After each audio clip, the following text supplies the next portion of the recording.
I'm broadly interested in promoting research and teaching on the non-Western world, whether it be Latin America, Asia, or Africa.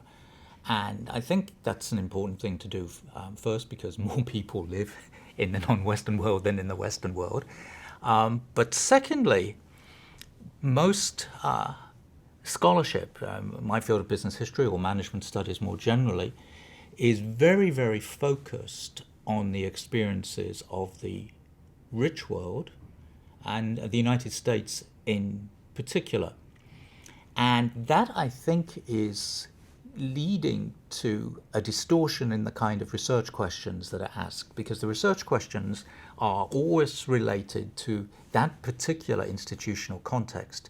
And then a ton of more interesting, alternative issues are hardly touched in those literatures. I'm thinking for our family business, for example, which is the dominant form of business enterprise throughout Latin America, or informal business, which is hugely important in many emerging markets, or how you build a business in a turbulent institutional environment where you don't have the rule of law. And, there's just, if you go to any conference or look at any academic journal, I mean, maybe you'll have an article about emerging markets as a kind of joke item, but for the most part, you won't. And that's, I think, primarily because of the difficulties of researching, difficulties of data. I mean, all American management journals want a wonderful set of data, and they can do regressions on and everything else. And you typically can't find that in even outside the United States, actually. So all these sort of ways I've touched on Chile, I'm all sort of nibbling at that problem. The creating emerging markets idea is to create a new set of data that people can use. I'm interested when I write about, for example, green business, which my latest book is on, in mentioning or discussing things that are going on in Chile and Latin America as well as in the West.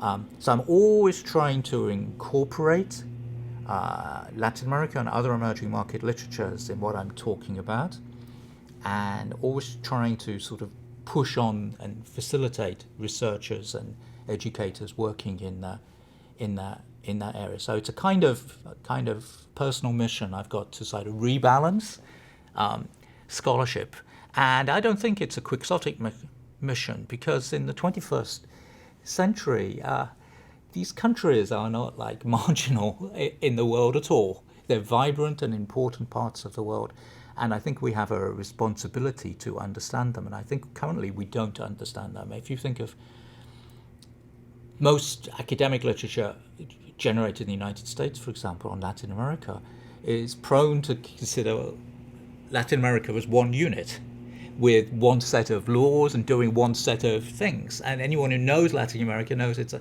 highly diverse place where that makes no sense. And so we have a kind of a misinformed way of thinking about a place. And, I think misinformation, again, is one of the great challenges of our present time. So the more we can make people more informed, the better policy and the better decisions we will get. I mean, my view is the last 200 years have seen these waves of globalization.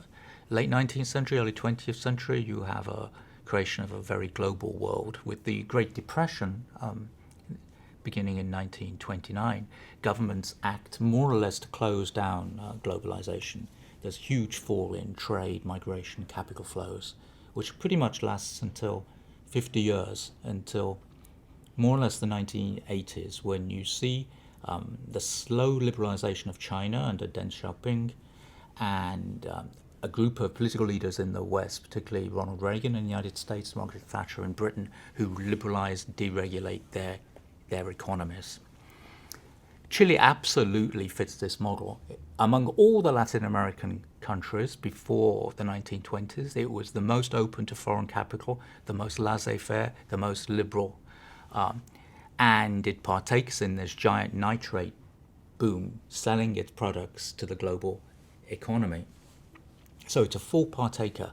And then, after the Great Depression, and in 1929, the Great Financial Crisis in 1931, Chile is hugely punished for being global. Its markets collapsed, its openness becomes a weakness. The country experiences a horrendous fall in incomes. What's the reaction? It follows this general pattern. The Chilean government starts to close down the economy, put up all sorts of barriers to foreign firms. It becomes extremely inward-looking, and that mirrors what's happening almost everywhere else, actually, perhaps to an extreme extent. And the consequences are more the same as everywhere else too. The consequences are much slower growth, stagnation, low productivity growth, but not the kind of shocks that had devastated the country in the global era. And then Chile partakes in this new globalization. Arrive Pinochet and the Chicago boys. It's bye-bye regulation, the state, hello market economy, neoliberalism, everything else. And Chile becomes a pioneer of the new global economy in Latin America, even though other countries were less convinced of its merits. And Chile does well, as you do in the age of globalization. By 2000, its GDP per capita has passed that of Argentina, and that's never happened before. Or Argentina was always the richer country. But again, in a familiar pattern, what we've seen by this century is the identification of all the people who'd been left behind. A huge opportunity gap in education and in many other things. And so we see in the last few years this reaction again. And again, that's absolutely mirrored wherever you want to look in other countries too, whether in Trump in the United States or the Brexit story in Britain or whatever. All the losers are starting to articulate that they are losers, and they want to say bye-bye globalization, and let's go back to a situation where our jobs and incomes are safe and we have a more equal access to resource. The MBA course I teach talks a lot about the responsibility of business leaders, and the Guggenheim case is a particularly interesting way to explore that issue. The Guggenheims were an American mining dynasty who built a business in the United States, who then go to Latin America, first Mexico and then in Chile. In Chile they acquire very large copper interests, and then in the 20s enter the nitrate industry with a new technology which they think can make the industry again competitive against the emergence of new synthetic nitrates. And the interesting things are, I think, on responsibility concern a number of things in the Guggenheim case. First of all, they have zero interest in their workforce or human rights abuses. They work extremely closely with the military junta, which had taken over in Chile in the mid-1920s. So they're part of a story of how capitalism becomes discredited in Latin America, with fateful consequences for capitalism as a whole, because foreign companies like that get shut out of the place because they've earned this bad reputation. But there's another twist in the Guggenheim case, which I like to talk a lot about to my students. The Guggenheims, in simplistic terms, make a huge amount of money in Chile from enjoying low labor costs and exploitative conditions, and they use that for philanthropy in the United States. In the 1920s, they virtually pay for the creation of an aeronautics industry in the United States. They're huge sponsors of pioneers. They're also huge art collectors. And the art collections eventually go into the Guggenheim Museum in New York City. So for me, the interesting question is, what do we think of philanthropy which is paid for by extremely bad practices? What do we think of the trade-off? What's better for the world? All the exploited people in Chile or an art museum in New York? So I think the Guggenheim case is a particularly interesting test and quite an important subject. The United States now has a bunch of philanthropic entities, like you think of the Bill and Melinda Gates Foundation. Much of the funding for that has come from practices which were not the best, not as bad as the Guggenheims, but not the best. Is that a justifiable, example of business responsibility? Is it okay in the world to make money by dirty means if you give it away, or not? Or should the Guggenheim Foundation shut down in New York and give its paintings to Chile and Mexico, where much of the money came from? So I don't have clear answers to those questions, but I think those questions should be asked to clear the moment when foundations are almost replacing governments in many ways in health and educational support. I was interested to compare strategies of two famous entrepreneurs who created outdoor apparel brands. Doug Tompkins created the North Face, and Johan Schoenard created Patagonia. And so I was interested in their subsequent careers and what it tells us about the ability of entrepreneurs to create a more sustainable world. So Patagonia is a company which has incrementally improved all its practices in sustainability. It's really been at the forefront of sustainability efforts in the corporate world and set a role model. Tompkins is very interesting because he eventually concluded that capitalism could never be sustainable. So he took all his money out of the business world, and what he does is buy 2 million acres of land and reforest it in Chile and Argentina.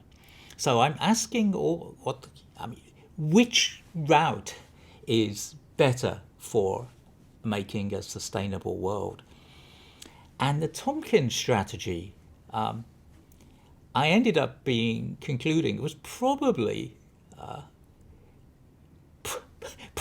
more effective strategy. I mean, I'm not convinced the capitalist system as it's presently constructed can ever be sustainable. For one thing, its fundamental principle is it needs to sell things.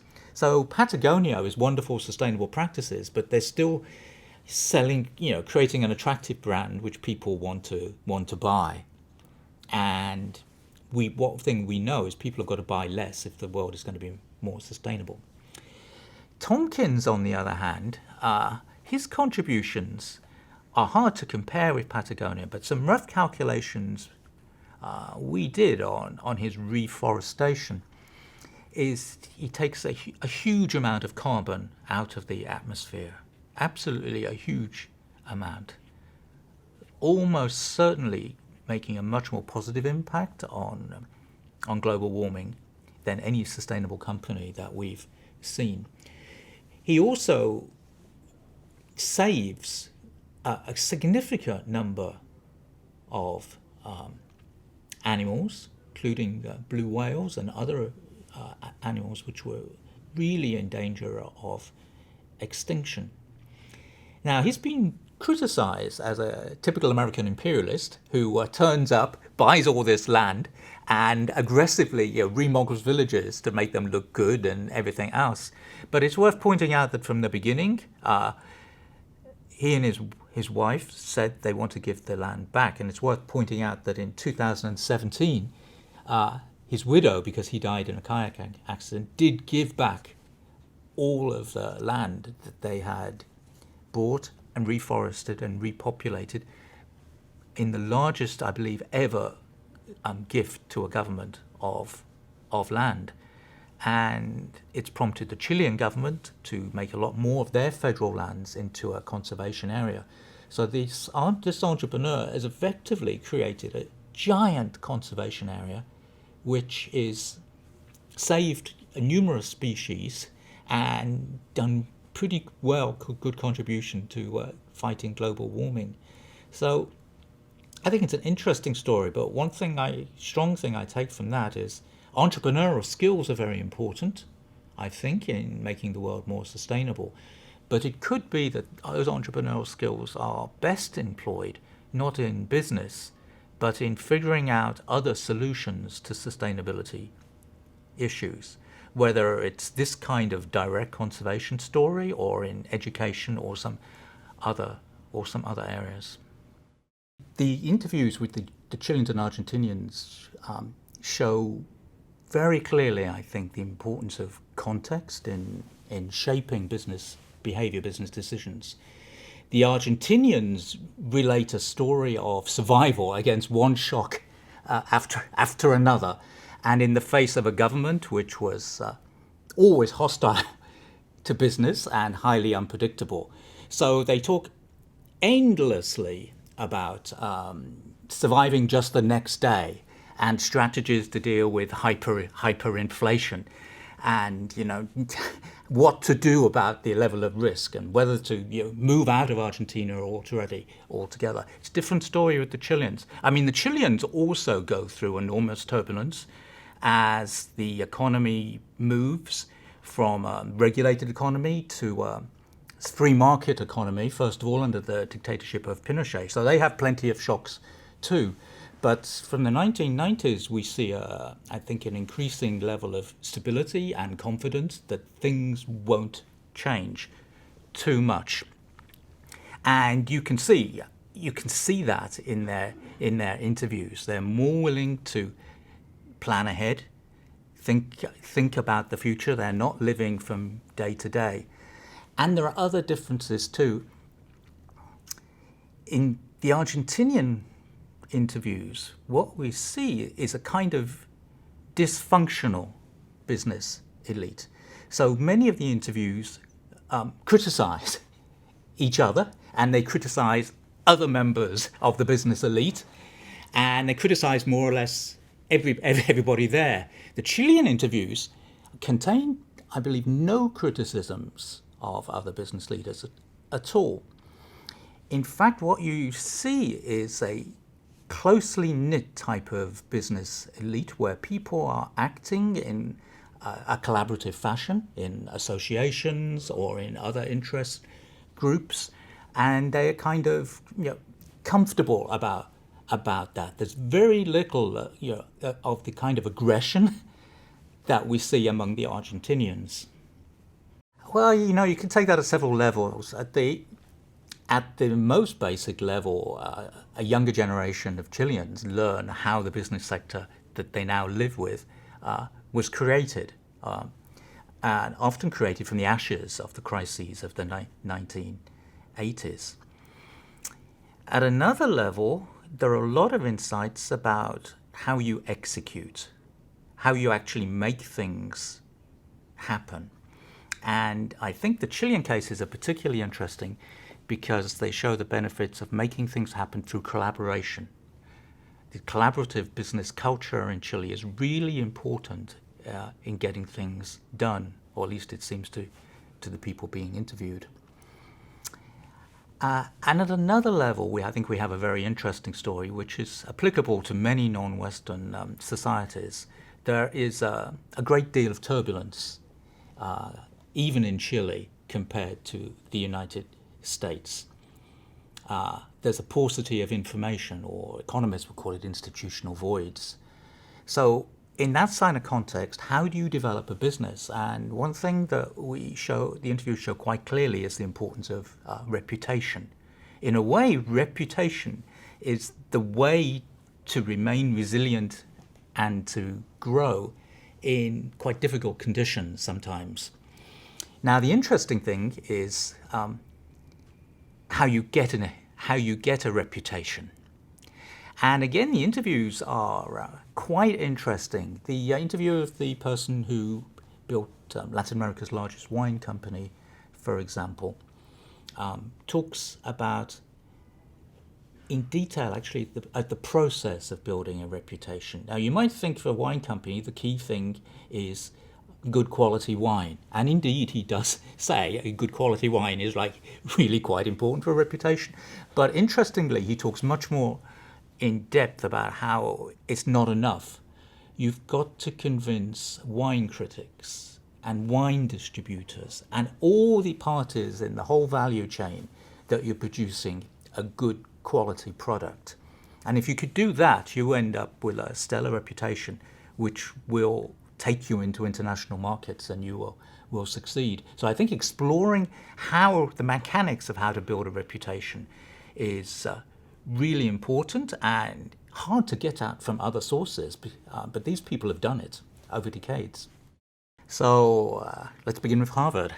So Harvard, last time I looked, has got an endowment of about $36 billion. HBS has an endowment of about $3 billion. That's $2 billion more than the next business school in the United States, which is a lot of money.